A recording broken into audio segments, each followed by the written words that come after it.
Hello guys, my name is Vikram. Welcomes you to strive for progress. Topic आपको पता लग गया होगा, चलिए स्टार्ट करते हैं।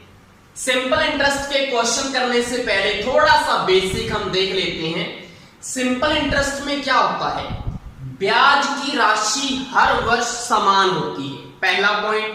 दूसरा, आपको पता होगा कि अगर हम प्रिंसिपल मतलब मूलधन में ब्याज मतलब इंटरेस्ट को ऐड कर देते हैं तो आपके पास क्या आ जाता है, अमाउंट या मिश्रधन आ जाता है। दो बातें होगी। तीसरी बात क्या है, इसका फॉर्मूला। सिंपल इंटरेस्ट निकालने का फॉर्मूला क्या है, प्रिंसिपल इनटू रेट जो दर होती है इनटू टाइम समय अपॉन 100। इसी एक फॉर्मूले से आपके बाकी फॉर्मूले भी बन जाएंगे। कैसे बनेंगे, आइए क्वेश्चन के ऊपर ट्राई करते हैं।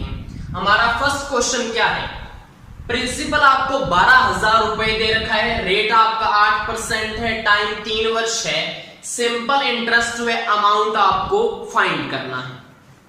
तो सबसे पहले आपको पता है सिंपल इंटरेस्ट आएगा, तो फॉर्मूला आपको ऊपर दिख रहा है, सिंपली आप फॉर्मूले में पुट करो। प्रिंसिपल की वैल्यू कितनी है 12,000 इनटू रेट कितना है 8% इनटू टाइम कितना है 3 वर्ष अपॉन 100 कर दो। 20 से 20 कट गया, 12 8 96 तो 960 इंटू 3 इतना आएगा। अब 3 से मल्टीप्लाई करो 96 को, 3 छिका 18 8 1 3 निमा 27 और 1 28, तो यहां से कितना आएगा 288। तो हमारा आंसर कितना आ गया 2880। ये आपका क्या होगा, सिंपल इंटरेस्ट होगा। अब आपको अमाउंट भी फाइंड करना है, तो आपको पता है प्रिंसिपल में इंटरेस्ट को ऐड कर दो। प्रिंसिपल हमारा कितना है 12,000 रुपए, इसमें हमने क्या करना है 2880 जो इंटरेस्ट है वो ऐड कर दो। तो 0 8 8 2 2 4 और 1, तो आपके पास अमाउंट टोटल कितना आ जाएगा 14,880 रुपए। ये आपका क्या होगा, आंसर होगा। दूसरा हमारा क्वेश्चन क्या है, प्रिंसिपल आपको 6500 दे रखा है, रेट आपको 8%, सिंपल इंटरेस्ट आपको 2080 रुपए दे रखा है और टाइम आपको फाइंड करना है। तो सिंपली आपको यहां से टाइम का फॉर्मूला बन जाएगा। कैसे, टाइम अगर निकालना है तो 100 का सिंपल इंटरेस्ट में मल्टीप्लाई करो और P और R का डिवाइड हो जाएगा। तो यहां से टाइम का फॉर्मूला क्या बनेगा, सिंपल इंटरेस्ट इनटू में 100 अपॉन P इनटू में R। मैंने बोला था ना, सिर्फ आपको एक फॉर्मूला याद करना है, उसी से सारे फॉर्मूले आपके बन जाएंगे। तो अब आपको पता है सिंपल इंटरेस्ट कितना दे रखा है आपको 2080 रुपए इनटू में 100 अपॉन प्रिंसिपल कितना है 6500 इनटू में रेट कितना दे रखा है 8%। अब आप देख लो, इसको काट लेते हैं। 8 दूना 16 4 48 8 छिका 48, ये कट गया 260 पे। उसके बाद 20 से 20 कट चुकी हैं। अब आप देखो इसको 5 पे काट लो, 13 5 65 और 5 5 25 और 1 5 दूना 10। अब 13 चौक कितने होते हैं 52 होते हैं, तो यहाँ पे टाइम हमारा कितना आ गया 4 वर्ष। ये आपका क्या होगा, आंसर होगा। नेक्स्ट हमारा क्वेश्चन है, प्रिंसिपल आपको 7500 दे रखा है, टाइम आपको 3 वर्ष, सिंपल इंटरेस्ट 2700 और आपको रेट फाइंड करना है, दर फाइंड करनी है। तो यहां से देखो रेट का फॉर्मूला क्या बनेगा, रेट इक्वल में सिंपल इंटरेस्ट इनटू में 100, यही होगा। अब जो P और T बचे वो क्या हो जाएंगे, डिवाइड में चले जाएंगे, P इंटू T। तो यहीं से फॉर्मूला बन गया। अब आपको सिंपली वैल्यूज पुट करनी है। सिंपल इंटरेस्ट कितना दे रखा है 2700 इनटू 100 अपॉन प्रिंसिपल कितना है 7500 इनटू टाइम कितना है 3 वर्ष।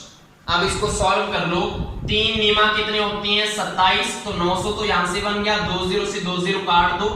अब आपको पता है 25 तिया 75, 25 चौका 100, 3 तिया 9, तो 3 चौका 12, रेट आपका कितना परसेंट होगा 12%। ये आपका क्या है, आंसर है।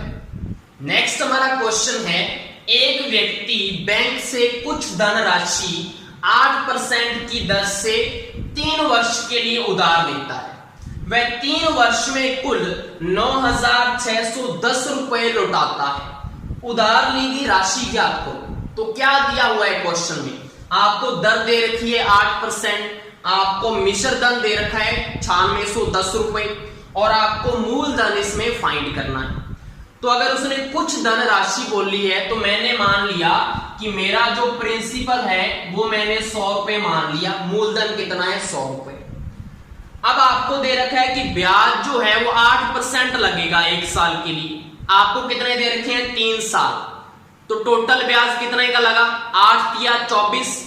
हमने सेम क्यों रखा हर साल, हमने ऊपर क्या पढ़ा था, सिंपल इंटरेस्ट में ब्याज की राशि हर वर्ष समान रहती है, तो 8 या 24% हो गया 3 साल का। तो यहाँ पे जो इंटरेस्ट लग रहा है वो 24% लग रहा है।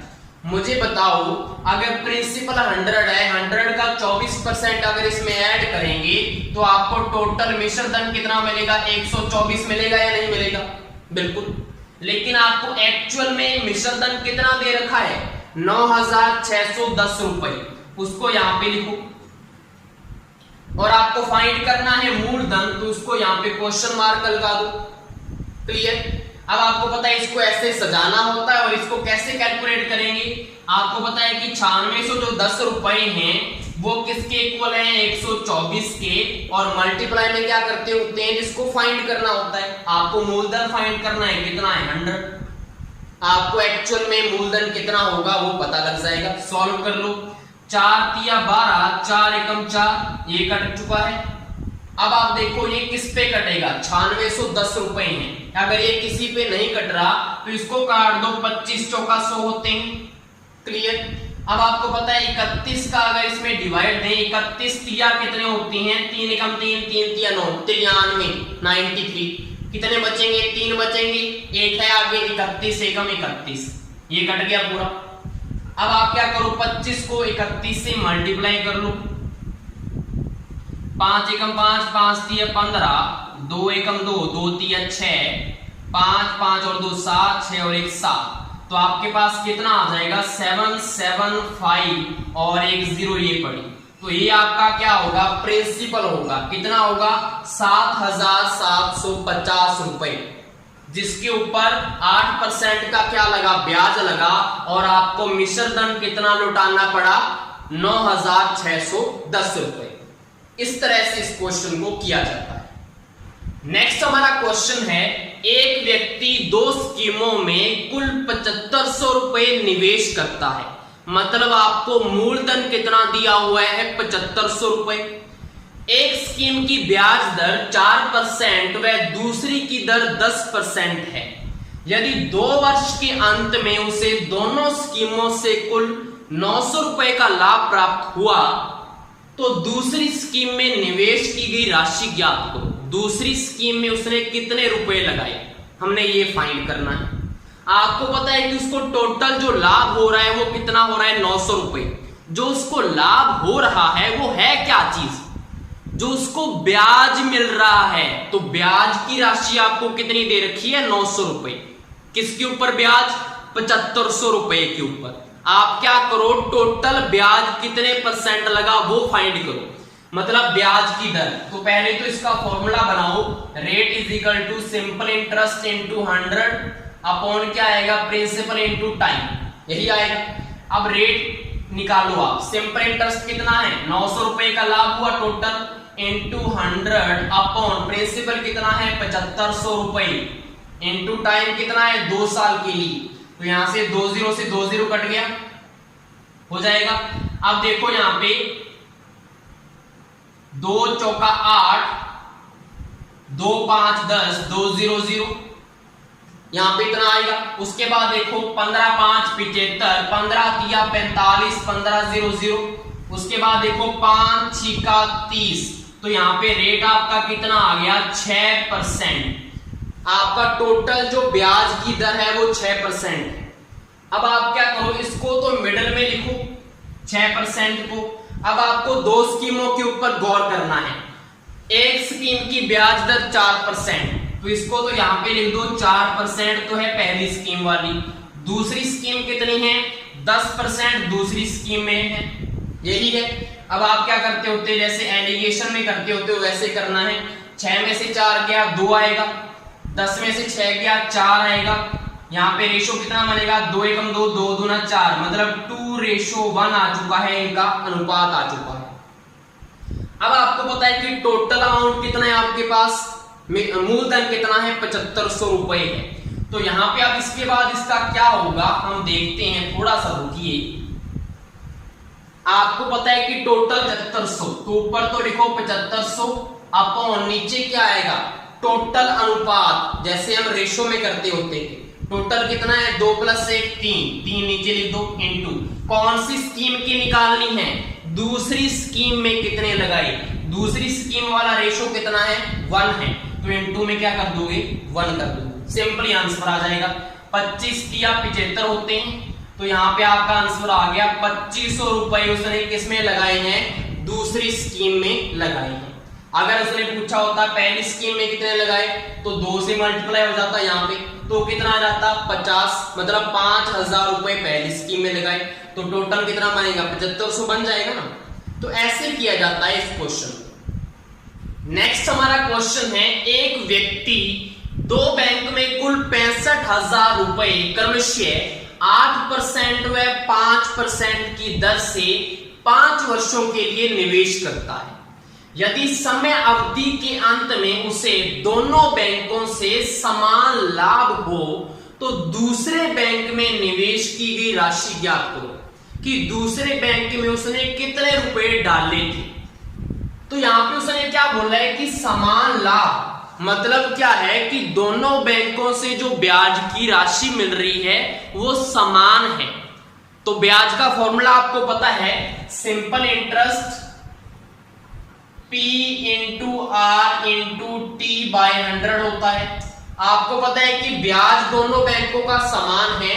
मैंने मान लिया कि पहले बैंक में वो P1 रुपए डाल रहे हैं, प्रिंसिपल P1, तो मैंने क्या मान लिया, P1 इंटू पहले बैंक का परसेंटेज कितना है 8%, इंटू टाइम कितना है 5 वर्ष के लिए, अपॉन 100, ये इक्वल होगा ये वाला ब्याज दूसरे बैंक के ब्याज की। दूसरे बैंक में मैंने मान लिया P2 पैसे डाले उसने, तो यहाँ पे क्या मान लो P2 इंटू रेट कितना है 5%, इंटू में टाइम कितना है 5 वर्ष, अपॉन 100। अब आपको पता है इसको सॉल्व कर लो आप, इससे ये कट गया, 5 से 5 कट गया, तो यहां से P1 अपॉन P2 कितना आ चुका है, 5/8 आ चुका है, सिंपल। अब आपको पता लग गया कि जो P1 रेशो P2 है वो 5:8 है। आपको टोटल पैसे पता है कितने हैं, 65,000 रुपए, तो यहाँ पे टोटल लिखो नीचे 65,000, अपॉन में टोटल यहाँ पे रेशो कितना बन रहा है 8 और 5 13, नीचे 13 लिख दो, इनटू में फाइंड किसका करना है, दूसरे बैंक का। दूसरे बैंक का रेशो कितना बन रहा है 8, यहाँ पे 8 से मल्टीप्लाई कर दो, सिंपल आंसर आ जाएगा। 13 5 65 होते हैं, 8 5 40 होते हैं, तो 40,000 रुपए उसने इन्वेस्ट किए हैं दूसरे बैंक में। ये आपका क्वेश्चन था। नेक्स्ट हमारा क्वेश्चन क्या है, एक व्यक्ति 2 बैंकों में कुल 45,000 रुपए क्रमशः 5% व 6% की दर से क्रमशः 4 वर्ष व 5 वर्ष के लिए निवेश करता है। यदि दोनों बैंक से उसे अंत में समान धन प्राप्त हो तो पहले बैंक को निवेशित राशि ज्ञात करें। तो आपको पहले बैंक में कितने उसने पैसे डाले आपको ये फाइंड करना है। आपको टोटल दे रखा है 45,000 रुपए उसके पास थे। पहले बैंक का ब्याज कितना है 5%, दूसरे का 6% है। पहले में 4 वर्ष के लिए रखे, दूसरे में 5 वर्ष के लिए रखे। क्वेश्चन समझ में आ गया। मेन यहाँ पे फोकस कहां पे करना है, उसे अंत में समान धन प्राप्त हुआ। समान धन प्राप्त हुआ अंत में मतलब क्या है कि पहले बैंक का जो मिश्र धन आएगा वो दूसरे बैंक के मिश्र धन के इक्वल होगा। ऊपर वाले क्वेश्चन में आपको समान लाभ दे रखा था, मतलब ब्याज की राशि समान थी। यहाँ पे मिश्र धन समान है, तो मैंने क्या मान लिया कि पहले बैंक में मैंने P1 जो है वो रुपए डाले, अब इसका हमने यहाँ पे क्या बनाना है, मिश्र धन बनाना है। कैसे बनेगा, पहले बैंक का ब्याज रेट कितना है 5%, कितने साल के लिए लगाया 4 वर्ष के लिए, तो टोटल कितना हो गया 5 चौका 20% ब्याज हो गया। अब आपको अगर मिश्र धन निकालना है इसका तो डायरेक्ट कैसे करते हैं, वैसे तो आपको पता ही है प्रिंसिपल प्लस इंटरेस्ट करोगे तो अमाउंट आता है। डायरेक्ट कैसे करते हैं, 5 चौका 20 आया ना, इसको 100 में ऐड कर दो, कितना बनेगा 120, तो इसका 120% जो होगा वो इसका क्या आएगा आपके पास मिश्र धन आ जाएगा। ये चीज हमारे पास क्या आएगी, मिश्र धन। अब ये इक्वल होगा, मैंने मान लिया दूसरे में मैंने P2 लगाया पैसा, अब इसमें कितना आएगा, यहां पे कितना ब्याज रेट है 6%, कितने वर्ष के लिए 5 वर्ष के लिए, तो 5 का 30%, 100 में ऐड करो 130, तो यहाँ पे P2 का 130% अगर निकालोगे तो इसका क्या आएगा, ये मिश्र धन आ जाएगा। समान धन है तो हमने इक्वल लिखा है। अब इसको आप काट लो, 100 से 100 कट गया, 0 से 0 कट गई, तो आपको पता लग गया कि P1 अनुपात जो P2 है वो आपका 13 अनुपात कितना आ रहा है 12 आ रहा है। अब आपको पता है कि टोटल जो रुपए है वो कितने हैं 45,000, तो 45,000 ऊपर लिखो, डिवाइड में टोटल रेशो कितना बन रहा है इसका मूलधन का, टोटल देखिए तो यहाँ पे कितना बनेगा 12 दूना 24 और 1 25। किसका फाइंड करना है, पहले बैंक में कितने लगाए, पहले बैंक का रेशो कितना है 13, तो यहाँ पे 13 से मल्टीप्लाई कर दो। अब आपको पता है ये किस पे जाएगा, 5 5 25, 5 नीमा 45, उसके बाद 5 एकम 5 4 5 8 40, तो यहां से कितना आएगा 1800 इंटू 13, तो 18 से मल्टीप्लाई कर लेते हैं, 3 8 24 4 2 3 एकम 3 2 5, 18 एकम 18 4 8 5 13, एक और 1 2, तो यहां से कितना आएगा 234, तो 23400 23,400 रुपए उसने पहले बैंक में डाले हैं। ये आपका क्या है क्वेश्चन। नेक्स्ट हमारा क्वेश्चन क्या है, एक व्यक्ति अपने मित्र अनुज से 8% की दर से कुछ धनराशि उधार लेता है और वही धनराशि अपने मित्र मनोज को 12% की दर से उधार दे देता है।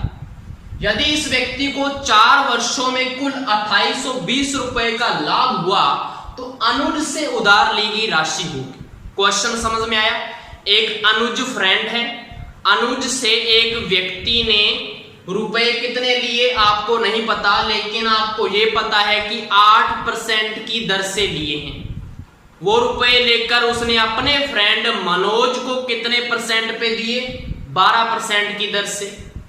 अब आपको यह बताना है कि उसने अनुज से कितने उधार लिए थे और उस व्यक्ति को बीच वाले को मुनाफा कितना हुआ 2820 रुपए का, कितने वर्षों में 4 वर्षों में। ये तो हमारा क्वेश्चन है। अब इसको करने का तरीका क्या है, आपको पता है कि सबसे पहले अनुज से स्टार्ट हुआ है तो अनुज को यहां पे लिखो, ये हमारा अनुज है, बीच में जो व्यक्ति है उस व्यक्ति को लिखो और व्यक्ति का फ्रेंड क्या है मनोज, मनोज को एंड में लिख लिया। आपको पता है अनुज से व्यक्ति ने कितने परसेंट पे लिए हैं 8% की दर से और उसने मनोज को कितने परसेंट के दर से दिए हैं 12% की दर से। मुझे बताओ बीच वाले व्यक्ति ने कितने परसेंट कमा लिए, 8% की दर से लिया था, 12% की दर से दिया है, तो 4% जो है उसने कमा ली, उसको लाभ हुआ या नहीं हुआ। तो यहाँ पे व्यक्ति का जो लाभ हुआ है वो 4% हुआ है, कितने साल का, 1 साल का, पर वर्ष उसको 4% का लाभ हो गया। कितने साल के लिए बोल रहा है, 4 वर्षों के लिए, तो 4 वर्षों के लिए टोटल इसका लाभ कितना हो जाएगा, 4 इंटू 4 करेगा तो 16% लाभ कमा लिया बैठे बैठे व्यक्ति ने।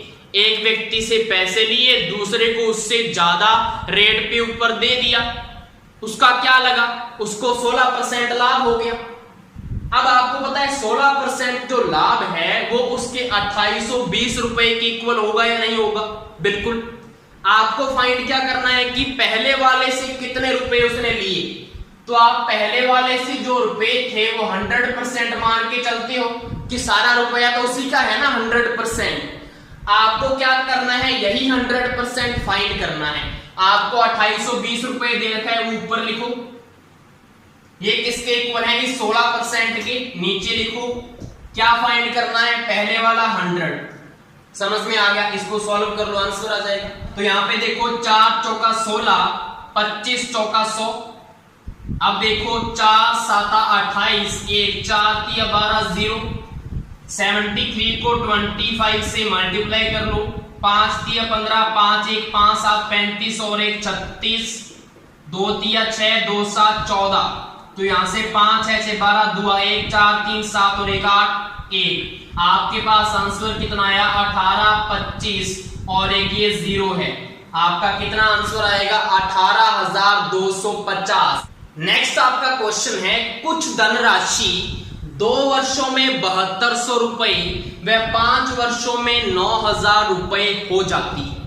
मूलधन व ब्याज की दर ज्ञात करो।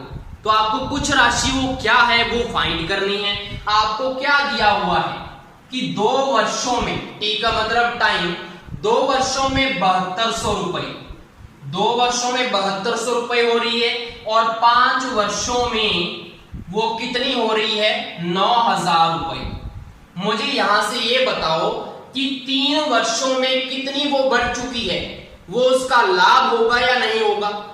बिल्कुल, तो यहां पे देखो 3 सालों में उसमें कितना इंक्रीज आया है, 7200 से सीधा 9000, मतलब उसका 1800 रुपए क्या हो गया, ऐड हो चुका है। मतलब ये आपका क्या है, ये आपका लाभ है। लाभ का मतलब ये आपका ब्याज है। कितने साल का, 3 वर्ष का, क्योंकि हमने बताया ना कि 3 वर्ष में उसके 1800 रुपए बढ़ गए, तो मतलब 3 वर्ष का ब्याज कितना है, 1800 रुपए। मुझे 1 वर्ष का बता सकते हो क्या, बिल्कुल। आप क्या बोलेंगे, सर 1800 में 3 का क्या कर दो डिवाइड, तो यहां से 600 रुपए क्या आएगा, पर ईयर आ जाएगा। 1 साल का ब्याज कितना आएगा, 600 रुपए। अब आपको करना क्या है, मूलधन में ब्याज की दर ज्ञात करनी है। मुझे बताओ सबसे पहले क्या लिखा हुआ है, 2 साल में 7200 रुपए। आपको पता है कि प्रिंसिपल प्लस इंटरेस्ट वो कितना होता है, अमाउंट। तो आपको यहाँ पे 7200 रुपए दे रखे हैं। कितने साल में हुआ है, 2 साल में। 1 साल का ब्याज कितना है, 600, 2 साल का कितना हुआ, 1200 रुपए। तो यहाँ पे 1200 लिखो और प्रिंसिपल प्लस कर दो। तो यहाँ पे प्रिंसिपल की वैल्यू कैसी आएगी, 7200 में से माइनस कर दो 1200 रुपए, कितना आ जाएगा, यहाँ से 6000 रुपए आ जाएगा। तो 6000 रुपए तो आपका क्या आ गया, मूलधन आ चुका है। अब उसने क्या पूछा है, ब्याज की दर ज्ञात करो। ब्याज की दर कैसे आएगी, आपको पता है रेट का फॉर्मूला क्या होता है। रेट का फॉर्मूला होता है हमारे पास सिंपल इंटरेस्ट इनटू में 100 अपॉन प्रिंसिपल इनटू टाइम। आप 1 साल का निकालो, क्योंकि ब्याज जो है सिंपल इंटरेस्ट सेम रहेगा हर साल का। तो मैंने टाइम को 1 मान लिया। सिंपल इंटरेस्ट आपको 1 साल का पता है 600 रुपए है, इंटू 100 अपॉन प्रिंसिपल कितना है हमारा, 6000 रुपए। तो प्रिंसिपल हमारा 6000 रुपए है, इंटू टाइम मैंने क्या माना हुआ है, 1 साल का। तभी तो 1 साल का 600 रुपए लिखा ना हमने। तो यहां से क्या क्या आ जाएगा, 2 0 से 2 0 कट गई, 1 0 से 1 0 कट गया, 6 दाया 60। तो रेट आपका कितना आएगा, 10%। ये आपका क्या है, आंसर है। नेक्स्ट हमारा क्वेश्चन है, ए ने कुछ धनराशि बी को 9% की दर से उधार दी। बी ने उस राशि में अपनी ओर से 6000 रुपए मिलाए और संपूर्ण धनराशि सी को 12% की दर से उधार दे दी। यदि 4 वर्ष में बी का कुल लाभ 5760 रुपए हो, तो ए द्वारा बी को दी गई राशि ज्ञात करो। समझ में आया क्वेश्चन क्या है? क्वेश्चन ये है कि बी ने क्या किया, ए से कुछ धनराशि 9% की दर से उधार ली और उसमें अपने खुद के 6000 रुपए मिक्स किए और उस पूरे पैसे को उसने सी को दे दिया 12% की दर से। और इस पूरे व्यापार में उसको कितना मुनाफा हुआ, 5760 रुपए का।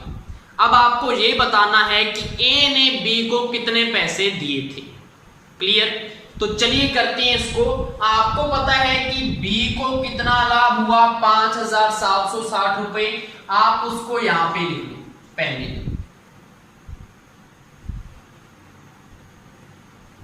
5,760 रुपए टोटल क्या है, लाभ। अब ये कैसे आया है मुझे ये बताओ। उसने जो खुद के 6,000 रुपए डाले हैं उस पे वो क्या लेगा, पूरा 12% लेगा ब्याज या नहीं लेगा? बिल्कुल लेगा। तो उसके जो 6,000 हैं उसके ऊपर वो क्या ले रहा है, सी से 12% का क्या ले रहा है, ब्याज ले रहा है। और कितने साल तक, 4 साल तक लेगा ब्याज। तो इनटू में क्या करो आप, 4 कर दो और अपॉन में 100 कर दो। तो ये आपका क्या आ गया, ब्याज है। अभी तक पूरा नहीं हुआ। इसके बाद प्लस, प्लस कौन सा होगा, ब्याज। आपको पता है उसने ए से कुछ धनराशि ली है, उसके ऊपर भी तो ब्याज लेगा ना, किससे, सी से। कितने परसेंट से लेगा, 12% की दर से। अब वो हम कैसे निकालें, आपको ये वाला ब्याज नहीं पता, आप इसको क्या मान लो, इंटरेस्ट I1 मान लो। हमें नहीं पता कि वो ब्याज कितना है। आप इसकी वैल्यू निकाल सकते हो या नहीं निकाल सकते, बिल्कुल निकाल सकते हैं। तो निकालो। यहाँ पे देखो 2 0 से 2 0 कट गया। उसके बाद देखो यहाँ पे कितना आएगा, 12 चौक 48 और 48 को 6 से मल्टीप्लाई करो, 6 8 48, 8 4 6 चौक 24 और 4 28। तो यहां से आपका कितना आ गया, I1 प्लस 2880 इक्वल आ गया आपके 5760 रुपए। लाभ क्या आ गया, तो यहां से I1 कितना आ जाएगा, 5760 माइनस 2880। तो यहां से I1 इंटरेस्ट कितना आएगा, देखो 0 से 0, 16 में से 8 गया 8, उसके बाद 16 में से 8 गया 8 और यहाँ पे 2। तो 2880 रुपए ही पूरा आ रहा है, पहले वाला इंटरेस्ट भी। तो आपके पास पहले वाला इंटरेस्ट आ गया। ये कौन सा इंटरेस्ट है, जो ए से उसने धनराशि ली थी उस पे भी वो 12% ले रहा है, किससे, सी से। तो मतलब ये जो चीज है, ये जो उसने किससे, किसको दी है, 12% की दर से वो सी को जो दे रहा है, ये वो वाला ब्याज। तो ये जो चीज है वो 12% की इक्वल होगा या नहीं होगा। और इनटू में आपको टोटल फाइंड करना है, तो आप क्या कर दो, 100 से मल्टीप्लाई कर दो। आपके पास इसका डायरेक्ट आंसर आ जाएगा, किसका, कि ए से उसने कितनी धनराशि ली। तो यहां से आंसर देखो इसका कितना आएगा, 12 गुना कितने होते हैं, 24 4, 12 चौक 48 0। तो यहां से कितना आएगा, 24,000। 24,000 वो धनराशि है जो ए से बी ने क्या ली है, उधार ली। समझ में आया क्वेश्चन? नहीं तो मैं दोबारा बताता हूं। आपको टोटल लाभ पता है कितना है, 5760 रुपए। मतलब ये टोटल ब्याज है जो बी ने सी से लिया। क्लियर? उसने 6,000 रुपए जो ऐड किए थे उस पर तो वो 12% ले रहा है, किससे, सी से। तो हम उसको तो निकाल सकते हैं ब्याज को। मतलब ये टोटल कैसे बना है कि जो ए से उधार लिया था उसके ऊपर जो ब्याज होगा प्लस जो उसने खुद के 6,000 डाले उसके ऊपर ब्याज होगा, तभी तो ये टोटल ब्याज आया ना। तो 6,000 के ऊपर तो हमने निकाल लिया, 12% की दर से 4 साल का इतना बनेगा। क्लियर? अब ये वाला आपको नहीं पता, क्योंकि आपको पैसा नहीं पता ना कि ए से कितना लिया है उसने और कितना ब्याज आएगा। अब आप क्या करो, I1 लिख लो इसको और यहां से इसकी वैल्यू तो निकाल ही सकते हो, जो कितनी आई, 2880 आई। मतलब ये वाला जो ब्याज है वो उसने किससे लिया है, सी से लिया है, 12% की दर से, 12% की दर से लिया है। तो यहाँ पे 12 आएगा और इनटू में आपको 100 करना है कि 100% वो चीज कितनी है। तो आपको क्या आ जाएगा, टोटल 24,000 आपका आंसर आ जाएगा, मूलधन। क्लियर? नेक्स्ट हमारा क्वेश्चन है, कुछ धनराशि 4 वर्ष में 8,416 रुपए व 6 वर्ष में 10,400 रुपए हो जाती है। यह धनराशि 9 वर्ष में कितने रुपए हो जाएगी, आपको ये बताना है। तो सिंपल सा क्वेश्चन है।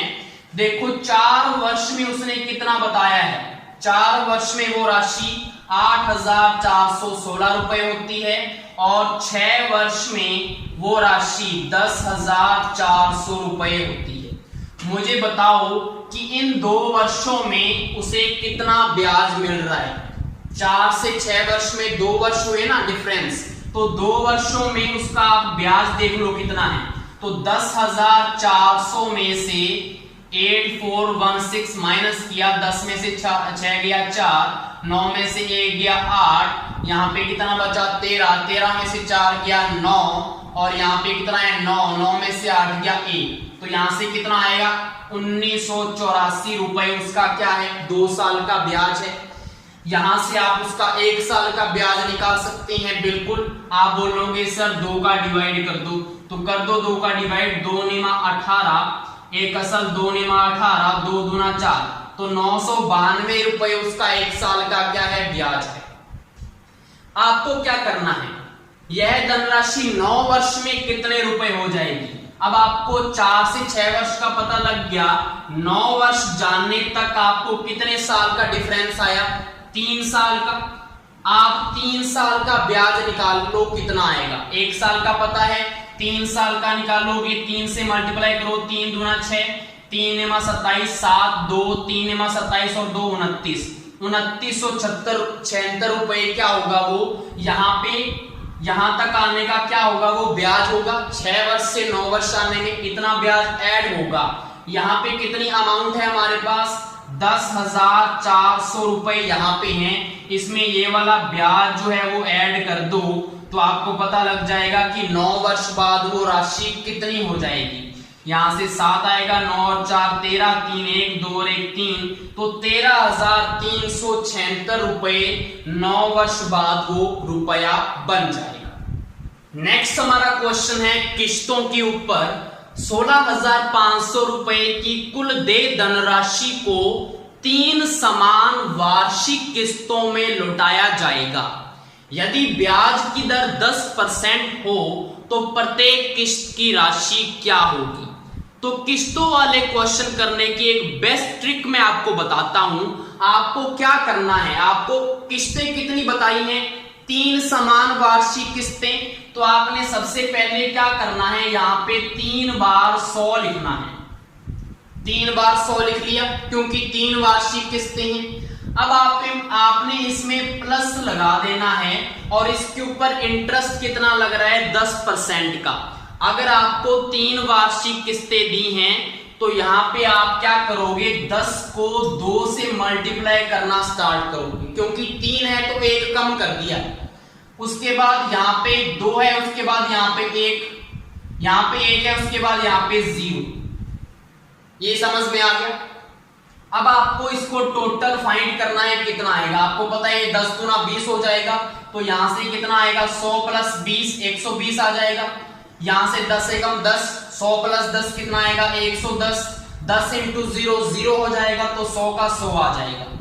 यहाँ पे टोटल ये कितना बना 0 2 और 1 3 और 1 3, 330 आया। तो ये जो 330 है ये टोटल पेबल अमाउंट है कि आपको टोटल कितनी धनराशि देनी है। वो आपको दे रखी है कितनी है 16,500। तो 16,500 जहां यहाँ पे 330 के इक्वल है, तो आपको अगर किस्त निकालनी है तो 100 से मल्टीप्लाई करें। अब क्या करोगे, यहाँ पे 0 से 0 कट गया।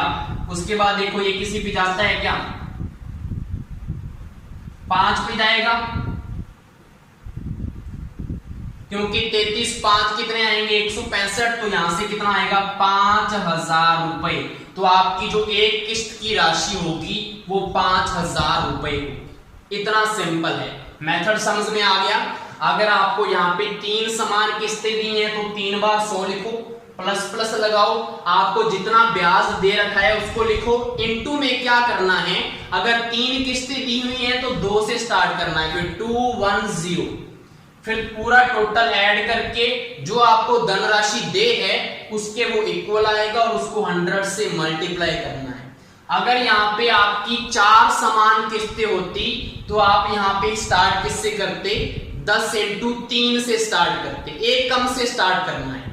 समझ में आ गया, ये ट्रिक है इसकी। नेक्स्ट हमारा क्वेश्चन है, उस ऋण की देय राशि कितनी होगी जिसे 7% की दर से 4500 रुपए की 3 समान किस्तों में देना हो। तो ये भी किस्तों वाला क्वेश्चन है। कितनी किस्तें हैं? 3 समान किस्तें। तो मैं क्या करूंगा, 100 100 और 100 लिखा, प्लस लगाया। कितने परसेंट दिया हुआ है? 7%। यहां पे 7 7 लिखा। अब मल्टीप्लाई में क्या लिखना है? 3 समान किस्तें हैं तो 2 से स्टार्ट करोगे। यहाँ पे 2, यहाँ पे 1, यहाँ पे 0। अब इसको टोटल काउंट करो, कितना बना?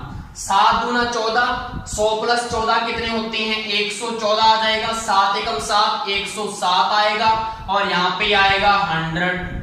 अब देखो 7 और 4 11, 1 हसल 1 और 1 2 और यहाँ पे 3, तो 321 आ चुका है टोटल पेबल अमाउंट। आपको क्या बोला है उसने? उस ऋण की देय राशि कितनी होगी जिसे 7% की दर से 4500 रुपए की 3 समान किस्तों में। आपको अब क्या दिया हुआ है? किस्तों की राशि दी हुई है, एक किस्त की वैल्यू दी हुई है आपको टोटल पेबल अमाउंट नहीं दिया हुआ। आपको वो फाइंड करना है। तो 4500 क्या है? एक किस्त की वैल्यू है। तो एक किस्त की हम क्या मान के चले हैं? 100। आपको 321 मतलब टोटल पेबल फाइंड करना है। तो ऐसे करना है इसको। क्लियर? 321 नीचे नहीं आएगा क्योंकि ये तो टोटल पेबल अमाउंट होती है और ये हमारी किस्त दे रखी है तो नीचे 100 आएगा। पहले वाले क्वेश्चन में अलग चीज थी। समझ में आया? अब इसको सॉल्व कर लो। 2 0 से 2 0 कट गया। 45 को इससे मल्टीप्लाई करो। 5 1 5, 5 दूना 10, 0 1, 5 3 15 और 1 16, 4 1 4 दूना 8, 4 3 12, 5 4 8 14, 4 1 2 3 4 1। तो यहाँ पे कितना आएगा आंसर आपका? 14445। ये आपका क्या होगा? टोटल पेबल अमाउंट होगा। ये आपसे पूछा था। नेक्स्ट हमारा क्वेश्चन है, कोई धन 20 वर्ष में दुगुना हो जाता है तो दर कितनी होगी? नेक्स्ट क्वेश्चन भी पढ़ो। कोई धन 6% की दर से 4 गुना होने में कितना समय लगेगा?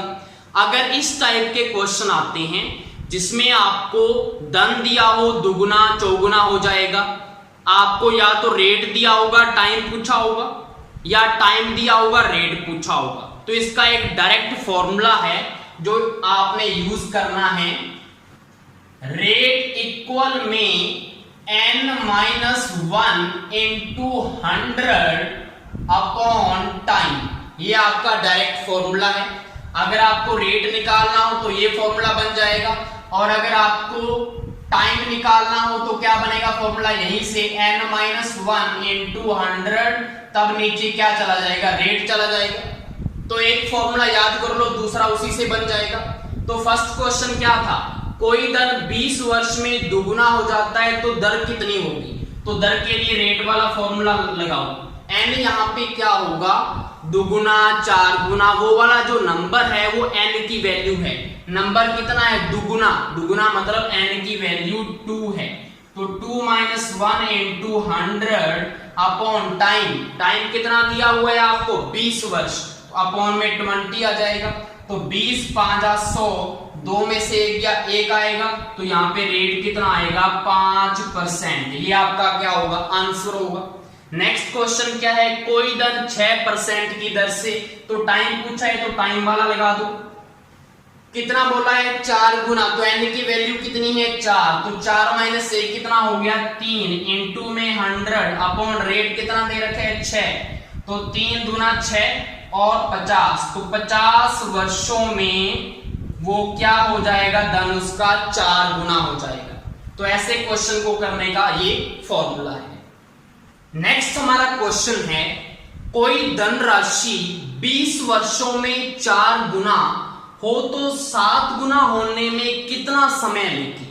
तो इसका डायरेक्ट फॉर्मूला क्या है ऐसे क्वेश्चंस का? t अपॉन में a-1 और इनटू में b-1। b आपका क्या होगा? जो बाद में बोला गया है, बाद में क्या बोला है कि 7 गुना होने में। तो आपका जो 7 गुना है 7 वो तो b की वैल्यू है, और a आपका क्या होगा जो आपको पहले दिया गया है 4, और टाइम आपका कितना है 20 है, तो यहां से डायरेक्ट इसको अप्लाई करो।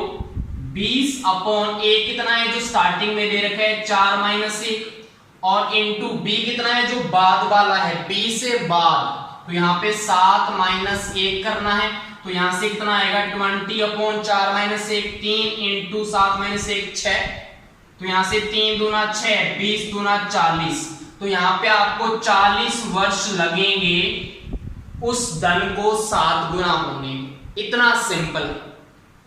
नेक्स्ट हमारा क्वेश्चन क्या है, एक व्यक्ति ने बैंक से 15,000 रुपए की राशि 12% प्रति वर्ष की दर से उधार ली। यदि ब्याज का संयोजन अर्धवार्षिक हो, क्या लिखा हुआ है अर्धवार्षिक हो, तो 2 वर्ष में कुल ब्याज की राशि कितनी होगी। तो अर्धवार्षिक का मतलब क्या होता है, आपको टाइम को तो क्या करना होता है 2 से मल्टीप्लाई, और जो आपका रेट होता है दर उसको आपको 2 से डिवाइड करना होता है। तो टाइम आपको कितना दे रखा है 2 वर्ष, तो यहाँ पे 2 इंटू 2 कितना हो जाएगा 4, और यहाँ पे रेट कितना दे रखा है 12, तो 12/2 कितना हो जाएगा 6%। यहाँ पे आ गया। आपको क्या फाइंड करना है ब्याज, तो ब्याज का फॉर्मूला आपको पता है PRT/100। प्रिंसिपल कितना है 15,000 रुपए, तो 15,000 इंटू रेट कितना आया न्यू 6 इंटू टाइम कितना है 4 अपॉन कितना आ जाएगा 100, तो 2 0 से 2 0 कट गई, 6 चौका 24, 24 को 15 से मल्टीप्लाई करो, तो यहाँ पे 5 चौका 20 0 2, 5 10 और 2 12, और 24 से कम 24, 0 4 और 2 6, 2 और 1 3, तो यहाँ से कितना आएगा 3600 रुपए। 3600 रुपए आपका क्या आ जाएगा यहाँ पे ब्याज आएगा। एक बात और मैं बता दूं आपको, अगर आप ब्याज फाइंड कर रहे हो वहां पे अर्धवार्षिक त्रैमासिक इसका कोई फर्क नहीं पड़ता, क्योंकि आपको पता है यहाँ पे टाइम और रेट दोनों आपस में क्या है मल्टीप्लाई होने। अगर आप रेट को यहाँ पे क्या कर रहे हो 2 से डिवाइड और टाइम को आप 2 से मल्टीप्लाई कर रहे हो, तो मुझे बताओ 2 से तो 2 कट ही जाएगा ना, तो 12 भी वही पड़ा रहेगा और उसका जो वर्ष है पहले वाला वो भी वैसे ही पड़ा रहेगा। तो मैं आपको सीधा बताऊं, अगर आप पहले वाला जैसा करते तो वो भी आंसर सेम ही आता। 15,000 इंटू 12% है, इंटू कितने वर्ष हैं 2 वर्ष अपॉन 100, तो भी आपका सिंपल इंटरेस्ट सेम आएगा। 2 0 से 2 0 कट गया। अब आपको पता है कि 15 दूना 30 और 12 तिया 36, तो यहां से भी आंसर देखो 3600 ही आएगा। तो इसका कोई फर्क नहीं पड़ता अगर आप ब्याज फाइंड कर रही हो। क्लियर।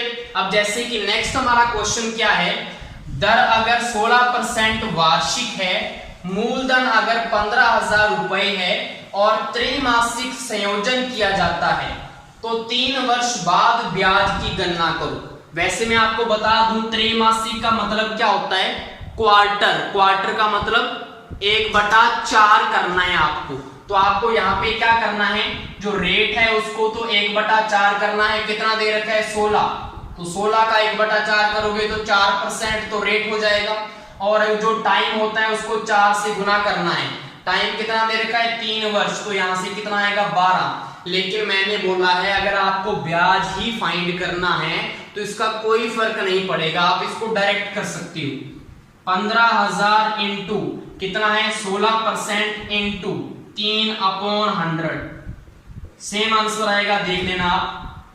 16 तिया 48, 48 को 15 से मल्टीप्लाई करो, 5 8 40 0 4, 5 चौका 20 और 4 24, उसके बाद 48 एकम 48, तो 0 8 4 12 2 1 4 2 6 और 1 7, तो यहां से कितना आएगा 7200 आ रहा है ना आंसर, ये हमने डायरेक्ट कर दिया। अब आप इसको चेंज करके देखो, यहाँ पे क्या है 15,000 पड़ा रहेगा, रेट कितना है यहाँ पे 4 है और टाइम कितना है 12/100 करो, यहां से 2 0 से 2 0 कट गया। 15 चौका कितने होते हैं 60 होते हैं और 12 छिका 72, तो यहां से भी कितना आएगा 7200 आंसर ही आएगा। तो अगर आप ब्याज फाइंड कर रहे हैं तो अर्धवार्षिक त्रैमासिक का कोई फर्क नहीं पड़ने वाला, डायरेक्ट कर दो आंसर सेम आएगा। लेकिन आप अगर और कुछ निकाल रहे हैं तो आपको ये चीज अप्लाई करनी पड़ेगी। क्लियर? तो इसी के साथ हमारा ये टॉपिक अच्छे से कंप्लीट होता है। Thank you.